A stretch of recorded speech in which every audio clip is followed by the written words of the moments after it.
លោកព្រះជាម្ចាស់ដែលខ្ញុំមានឱកាសមានសារខ្លីលើកទឹកចិត្តបងប្អូនស្ងួនងានៅក្នុងព្រះអង្គម្ចាស់ព្រះយេស៊ូវគ្រីស្ទនៅក្នុងព្រះគម្ពីរលោកុបាទជំពូក2ខ9និងខ17ហើយអ្វីហាមដូច្នេះ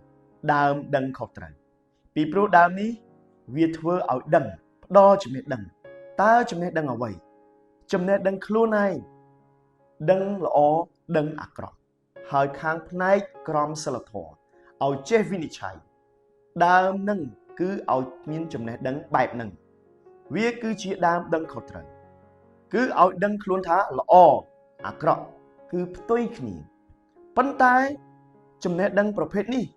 គឺជាកម្មសិទ្ធិរបស់ព្រះហើយមានតែព្រះទេ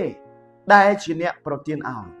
មនុស្សមិនត្រូវយកចំណេះដឹងបែបនេះបែបនោះទេហើយអ្វីមនុស្សមិនត្រូវយកចំណេះដឹងបែបនេះពីព្រោះមានចំណេះដឹងនេះហើយគេចង់ខ្លាចជាព្រះគេមានអំនួតអញ្ចឹងហើយបានជាផ្លែឈើនេះព្រះអង្គហាមពីព្រោះពេលញ៉ាំទៅទទួលបានចំណេះដឹងបែបហ្នឹងគឺធ្វើឲ្យខ្លួនឯងចង់ខ្លាចជាព្រះអង្គអត់អនុញ្ញាតឲ្យធ្វើអ្វីមួយយ៉ាងមានន័យថាព្រះអង្គមានផែនការរួចទៅហើយព្រះអង្គអត់ចង់ឲ្យមនុស្សមានអំនួតដើមអ្វីផ្សេងទាំងអស់អាដាមអាចបរិភោគបាន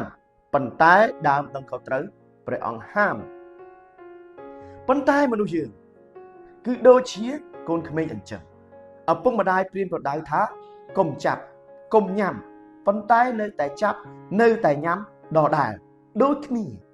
ដូច្នេះពួកយើងសូមកុំផ្ដោតអារម្មណ៍កុំចាប់អារម្មណ៍អ្វីដែលមានលក្ខណៈដូចដើមដឹងខុសត្រូវ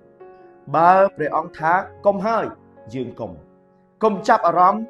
ពីព្រោះព្រះអង្គបានអនុញ្ញាតឲ្យយើងនៅរបស់ល្អផ្សេងជាច្រើនហើយចូលយើងផ្ដោតអារម្មណ៍ទៅលើអ្វី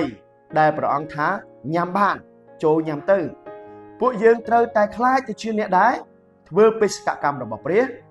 តើយើងត្រូវផ្ដោតលើអ្វីគឺយើងត្រូវផ្ដោតលើបេសកកម្មរបស់ព្រះបើផ្ដោតលើបេសកកម្មរបស់ព្រះយើងអត់មានពេលទៅមើលដើមដឹងខុសត្រូវទេគឺយើងអត់មានពេលទេគឺយើងត្រូវតែផ្ដោតលើបេសកកម្មរបស់ព្រះដោយពេញទំហឹងធ្វើដូច្នេះនឹងការពារយើងពីសេចក្តីអាក្រក់និងការពារយើងពីបាប